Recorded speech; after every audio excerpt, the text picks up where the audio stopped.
రాజకీయ యోధుడు, కార్య సాధకుడు. గతమెంతో ఘనకీర్తి అన్నట్టే ఉంది అక్కడి సీనియర్ పరిస్థితి. ఆ రోజుల్లో అన్ని అనుచరగణం చెప్పుకోవడం తప్ప ఈ రోజుల్లో ఆయన మాట చెల్లుబాటు కావడం లేదు. 50 ఏళ్ల రాజకీయ ప్రస్థానం ఒకవైపు, అధికార బలం, అధిష్టానం అండా ఉన్న వలస నేత మరోవైపు. ఇప్పుడు జగిత్యాలలో వినిపిస్తున్న ప్రశ్న ఒక్కటే: జీవన్ రెడ్డి పోరాటం ఆధిపత్యం కోసమా, లేక తన రాజకీయ అస్తిత్వాన్ని కాపాడుకోవడం కోసమా? ఇప్పటికే నిలువున చీలిన జగిత్యాల కాంగ్రెస్ లో చివరికి ఏం జరగబోతోంది?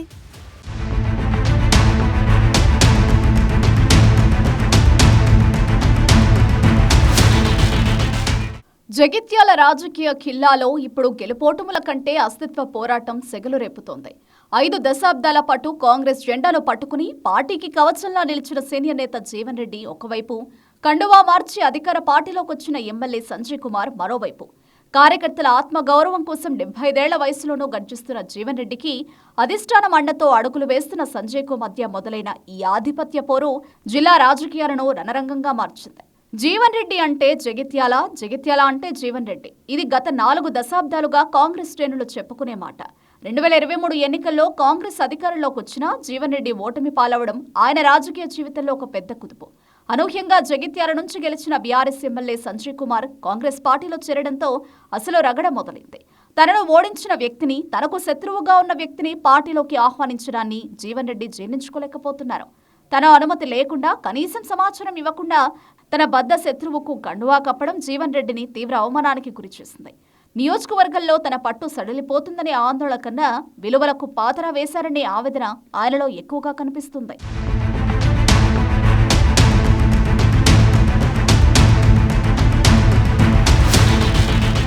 జీవన్ రెడ్డి వయసు ఇప్పుడు 75 ఏళ్లు. పార్టీ ఆయనకు ఎమ్మెల్యేగా, మంత్రిగా, ఎమ్మెల్సీగా అనేక అవకాశాలు కల్పించిందని అధిష్టానం వాదన.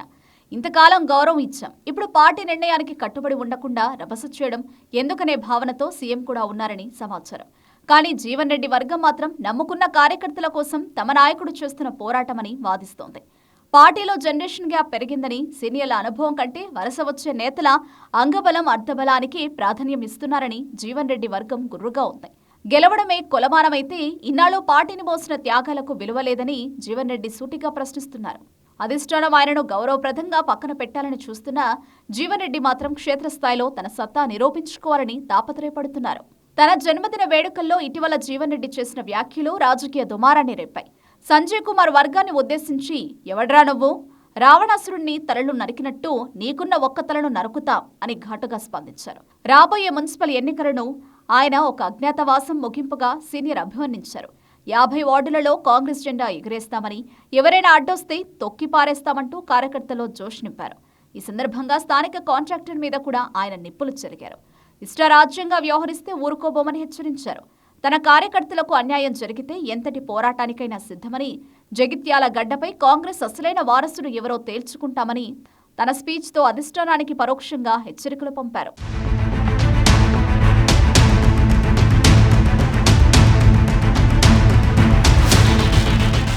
కాంగ్రెస్ గూటికి చేరిన ఎమ్మెల్యే సంజయ్ కుమార్ కూడా ఏమాత్రం తగ్గడం లేదు. అభివృద్ధి కోసమే కాంగ్రెస్లోకి వచ్చాను, నా సమాధానం మాటలతో కాదు పనులతో ఉంటుంది అని జగిత్యాల ఎమ్మెల్యే ప్రతి సవాల్ విసురుతున్నారు. రోడ్డు విస్తరణ పనులు పూర్తి చేయకుంటే రాజకీయాల నుంచే తప్పుకుంటారని శపథం చేశారు. జీవన్ రెడ్డి చేయలేని అభివృద్ధిని తానిప్పుడు చేసి చూపిస్తానంటూ సంజయ్ సవాల్ చేస్తున్నారు. ప్రజలకు కావాల్సింది అభివృద్ధి అని, పాత పగలు కాదని తన అనుచరుల ద్వారా ప్రజల్లోకి బలంగా తీసుకెడుతున్నారు. ముఖ్యంగా డ్రాఫ్ట్ మాస్టర్ ప్లాన్ విషయంలో రైతులను రెచ్చగొట్టి ప్రాజెక్టులను అడ్డుకున్నారని జీవన్ రెడ్డిపై పరోక్ష విమర్శల బాణాలు విసురుతున్నారు. జీవన్ రెడ్డి అనుచరుల ప్రధాన ఆందోళన ఒక్కటే: సంజయ్ రేపు మళ్లీ పార్టీ మారడని గ్యారంటీ ఏంటని వారు ప్రశ్నిస్తున్నారు. అధికారం కోసం వచ్చిన వారు రేపు పార్టీకి కష్టమొస్తే ఉంటారా అని వారు ప్రశ్నిస్తున్నారు. కష్టకాలంలో కాంగ్రెస్ జెండాను భుజారా మోసిన వారికి గుర్తింపు లేకుండా పోతోంది. మధ్యలో వచ్చిన వారిని పార్టీ అందలమెక్కిస్తోందని పాతతరం కార్యకర్తలు వాపోతున్నారు. ముఖ్యంగా మొన్నటి పంచాయతీ ఎన్నికల్లో గెలిచిన వారంతా తమ మద్దతుదారులేనని సంజయ్ వర్గం ప్రచారం చేసుకోవడం జీవన్ రెడ్డి వర్గానికి మింగుడు పడ్డం లేదు. ఇది పార్టీలో పాత కాంగ్రెస్, వలస కాంగ్రెస్ మధ్య ఆధిపత్య పోరుకు దారితీసింది.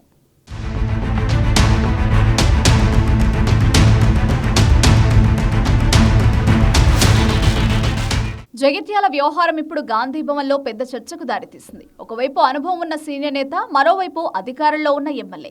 వీరిద్దరి మధ్య సమన్వయం లేకపోవడంతో పార్టీకి నష్టం జరుగుతుందని కాంగ్రెస్ పెద్దలు ఆందోళన చెందుతున్నారు. జగిత్యాలలో బీఆర్ఎస్ శ్రేణులను పూర్తిగా కాంగ్రెస్లోకి లాగాలంటే సంజయ్తోనే సాధ్యమని అధిష్టానం భావిస్తోంది. అదే సమయంలో జీవన్ రెడ్డి లాంటి సీనియర్ నేత తిరుగుబాటు చేస్తే జిల్లా మొత్తం మీద దాని ప్రభావం ఉంటుందని ఆందోళన పడుతోంది. ఎమ్మెల్సీ పదవి ఇచ్చినా ఆయన శాంతించకపోవడం పార్టీ అధిష్టానాన్ని డైలమాలో పడేసింది. 50 ఏళ్లుగా రాజకీయ అనుభవజ్ఞుడైన జీవన్ రెడ్డికి ఇది కేవలం పదవి కోసమో అధికారం కోసమో చేస్తున్న పోరాటం కాదు. 5 దశాబ్దాల రాజకీయ వారసత్వాన్ని, తనను నమ్ముకున్న వేలాది మంది కార్యకర్తల ఆత్మగౌరవాన్ని కాపాడుకునే చరమాంక పోరాటం. సంజయ్ కుమార్ దూకుడు ప్రదర్శిస్తున్న క్షేత్రస్థాయిలో జీవన్ రెడ్డి కంటూ ఓ ఇమేజ్ ఉంది. పార్టీకి వెన్నుదన్నుగా నిలిచే కార్యకర్తల బలం ఆయన వెంట ఉంది. రాబోయే మున్సిపల్ ఎన్నికలే ఈ ఇద్దరు నేతల భవిష్యత్తును నిర్ణయించబోతున్నాయి. అధిష్టానం అసంతృప్తి లేకుండా బ్యాలెన్స్ చేస్తుందా, లేదంటే పాతను పక్కన పెట్టి కొత్త తరానికే పెద్దపీట వేస్తుందా అన్నది చూడాలి.